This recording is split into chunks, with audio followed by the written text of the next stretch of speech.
I am so supportive of these programs is because of what Lillian has told me about that man up there in the north. And he is up in the northern area. It's actually Muir, John Muir. Oh. And he's talking a lot about Yosemite and the Sierra Club. In fact, I have his article here from the Century, and it says that he believes that everything is hitched to everything else in the universe. And that made me think very deeply about what that possibly meant. Well, I don't know, because my husband, Frank, has been talking about the fact that we have unlimited resources in this country, and he says we'll never run out of anything at all. In fact, he says there'll never be any problems with pollution because nature will just absorb and dilute anything we humans produce. Oh, come on, Mary. That doesn't really make sense if you think about it.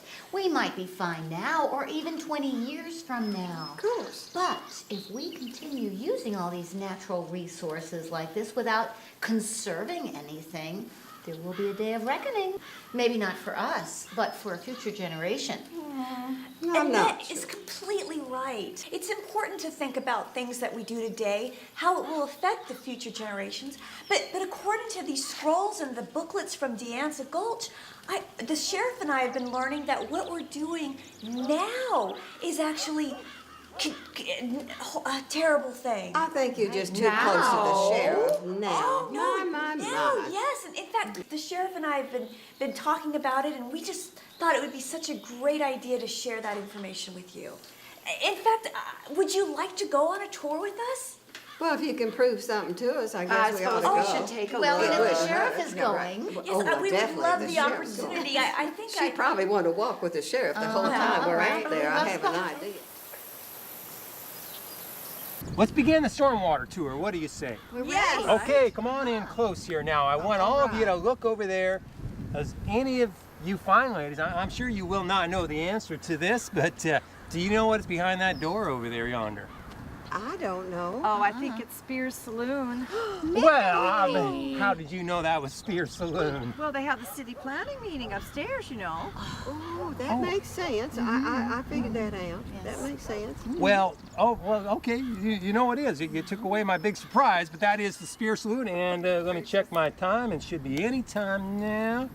Yep, the lunchtime crowd should about be clearing out, and if we watch that door, you're going to see a surprising thing happen that, here it comes. Okay, everybody watch what happens when that, there it goes.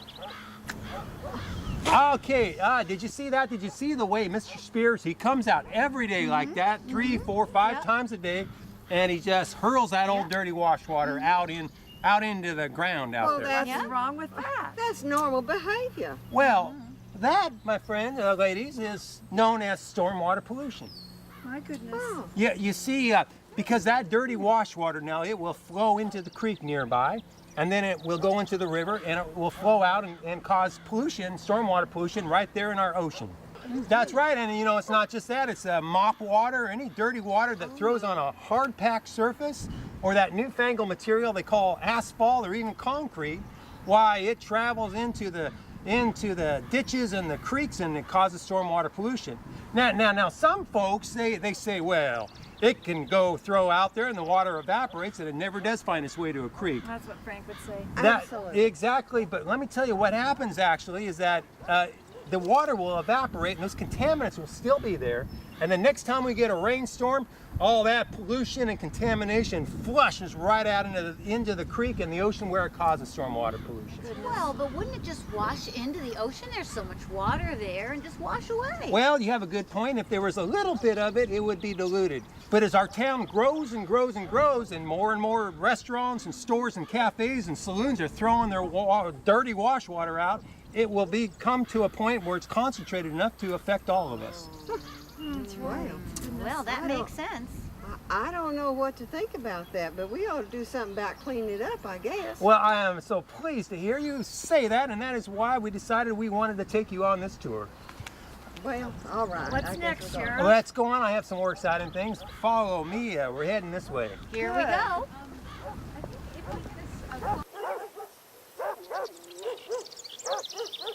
Well, this tour just gets more and more fascinating. This is sort of like sitting in a theater watching a play. We're about to see an exciting play, sort of a play here.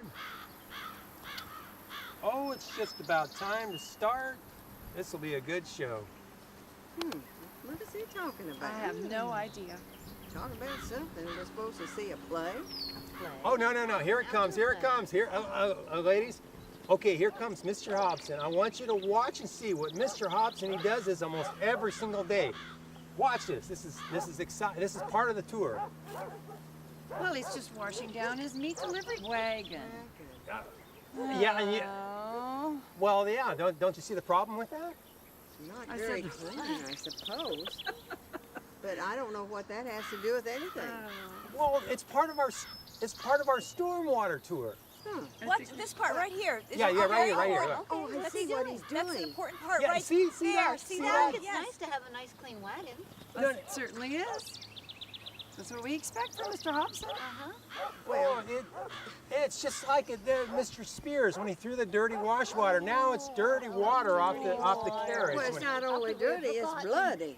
Well, yeah, exactly. See, now you understand what I'm saying. We do indeed.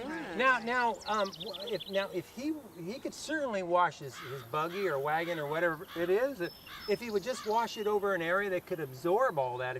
If he washed it in an area where the soapy, dirty material could absorb into the ground, like a lawn, like on a front lawn or something of that sort, it would be okay. Well, I wouldn't like it on my front lawn, though. Well, actually, it's good for a front lawn because it waters the front lawn, and those nutrients actually break down once they get down into the soil. My, you are so smart. Watering the flowers? Well, it waters the flowers and the plants, and it's not me. I learned this all from the scrolls, the magical scrolls. Oh, yes, the scroll. And the booklets. And the booklets that we found in D'Anzagold. So anyway, that's the lesson to be learned from here. And I have one more. Let me check my watch here. Oh, we better hurry because the next part of the tour, we have to be there in precisely the right time. Oh, ladies, hold it a minute. It's just about time. Oh, and in fact, there she is, Mrs. Farr, walking her dog. There's little Lucy. Hi, Lucy. Lucy. Oh, goodness, look at that. What a lovely day for a walk. Now, your dog, Lucy, looks awfully healthy. Oh, thank you. And it's nice on a sunny day. Nice. Some days, it's too wet, but we still try and get out. Well, we do the same, We walk every afternoon, especially before dinner time. Now, Mrs. Farr, I've heard a wild rumor that a Lucy here can do some most fascinating tricks. Oh, yeah, she's pretty good. Lucy, can you sit? Can you sit? Well, I'll be darned. I've never seen anything like Can that. you give me 5? Give me 5. Okay, give me 5. Good. Wow, look at that. Can you believe it? That's wonderful. Look at that. Can you believe it? Can you roll over? Roll over, good girl. Oh, my goodness. Believe it. precious. That is a quite talented dog, Mrs. Barr. Lucy, congratulations. Thank you. She's a good dog. Well, it's so nice to see you today, Mrs. Oh, it's Farr. very nice to see you all. You have a good day. And it's been a pleasure, Mrs. Farr. Enjoy your walk for the rest of the day. Bye. Good to see you here. Now, believe it or not, what you're seeing is an example right there of stormwater pollution. Yes. Yeah, that's right. I mean, and I don't mean Mrs. Farr being so. I mean Lucy. Why, Lucy does her business everywhere in town, every day on their walks, and believe it or not, that causes stormwater pollution. Sweet. Yeah, according to our scrolls. That's what we The learned scroll, in the our information in scrolls. the scroll. See here. Right. Yeah, it's hard to believe, but what happens is all that waste material, when it rains, it all washes into the local creeks, and then it goes out into the ocean. And when our children swim or we swim out in the ocean, we can actually get sick from waste from dogs and cats, especially. I never thought of such a thing. That's I mean, right. really, who would have ever thought about We that? must do something about that. You think, okay, Lucy, but when you add up the hundreds of dogs probably in this town and the cats, Yes. why it can add up and build up to create quite a stormwater pollution problem. Well, I think we ought to do Unhealthy, something too. about that. We ought to take care of that problem. Well, I am thrilled to hear you say that because Miss Dudley and I have come up with a solution that we would love to show you. Yes. Let's hear it. Well, come right this way. I can't wait to show you this.